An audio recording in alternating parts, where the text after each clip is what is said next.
everyone. Who's ready for a story? Woo! Yeah. Who's ready for a true story as told by me? Yeah. I'm not very sympathetic in this one, so please just keep in mind that the 12-year-old Chris and the current Chris are, in some ways, very different people. So here we go. So when I was growing up, I had a very competitive father, and just to give you a sense of my father, imagine me, but with a mustache, and like sort of parted hair and disapproving, and that's more or less the person. He was a really good guy. He was a really good dad, but one thing is that he was very, very competitive. And what my grandmother used to say is that he was like a kid who kind of matured a little faster than the other kids and didn't realize his own strength, which meant that I lost at him in games for all sorts of games. He loved playing with his kids, but he didn't realize, the social grace of letting them win once in a while. So I would lose in pickup basketball games, table hockey games, checkers, games without a tremendous amount of skill. He would still somehow figure out how to beat us. And when I was, I guess, about 12 years old, I had a younger brother who was 9 at the time, and my dad picked up a used copy of Monopoly. And my dad was an engineer, and one thing that engineers are better than children at is math, which is a requisite skill in Monopoly. And he was a homeowner, which meant that he had financial planning skills, another thing that a 12-year-old and 9-year-old did not have. So we quickly realized the deck was very much stacked against us for this game of Monopoly.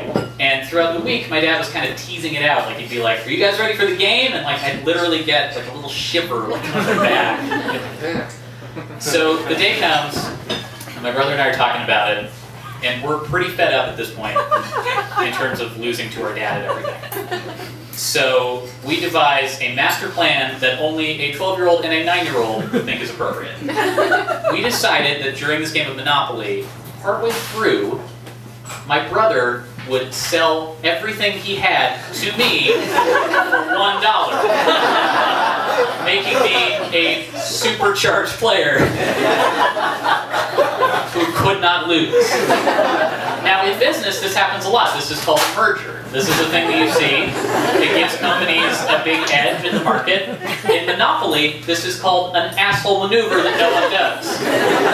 So the day comes, we start playing the game. We don't really, we're trading blows back and forth. I think my dad and I split the railroads in half. I got the Broadway, he got the Park Place. My brother's holding his own.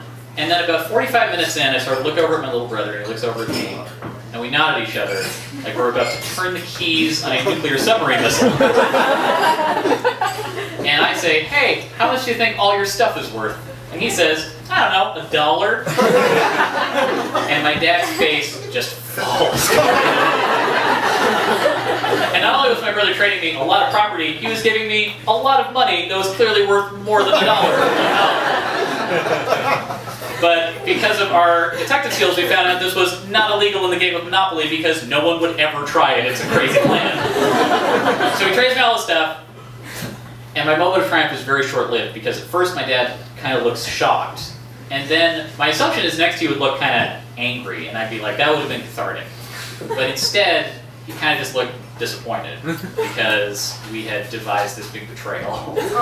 So my dad's kind of like, "All right, let's keep going." So we keep playing, and even though I have an obvious property advantage all of a sudden, within about, I'd say, 30 minutes, he catches up to me and overtakes me. And then very soon, he has a commanding lead. And it's to the point where my brother actually says to me, "You should really think about quitting at this point."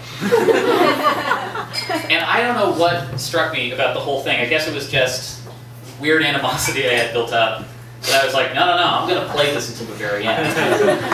So I would, go to jail and then not pay my fine. I'd be like, this will kill a couple of turns. Like, I was just doing everything I could to just make the game as long and painful as possible. So about an hour and a half later, we're getting to the very end. I land on one of his properties. I owe like $2,000 and I have like $10 left. And I hand it over, and my dad just very calmly says, "Well, I guess that's it." And I do like a total Nicolas Cage in Leaving Las Vegas move, which is I take my arm and I sweep the entire game on the floor, and I storm to my room like a good loser that I was. And it's notable that after this there was sort of a precipitous decline in how much my father and I were willing to play with each other. We didn't play as many games. I got older. He really got into sports. I really got into school. until I was in university and we were kind of not talking all that often. We would talk, we'd see each other a lot. He was my dad. We were in the same city. But we wouldn't really have real conversations. And then one day I was about 21 years old, and I called to talk to my mom to have some chit chat, and I get my dad, and we're sort of having our pleasantries, and I asked, so how are the Blue Jays doing? Because my mom had Blue Jays in her backyard, and my dad, being really into sports, completely misinterpreted that, and then gave me 15 minutes of incomprehensible information about baseball. And at the beginning, it was like hearing somebody talk about something you didn't think you cared about at all, and slowly it started to feel really good. It felt like we were sort of connecting again.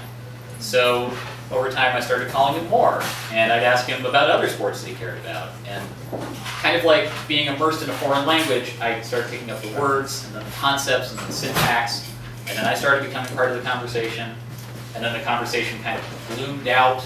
Like we would use sports as kind of this pretense to talk about everything. Like if there had been even a minor news story about, say, a gay athlete, we'd kind of use that as a pretense to talk about our feelings on that. We started talking about, being a father or being a religious person. And even though it was only a game that we were talking about, slowly it started to become my life with my dad. So thanks a lot, everybody. Thanks for having me.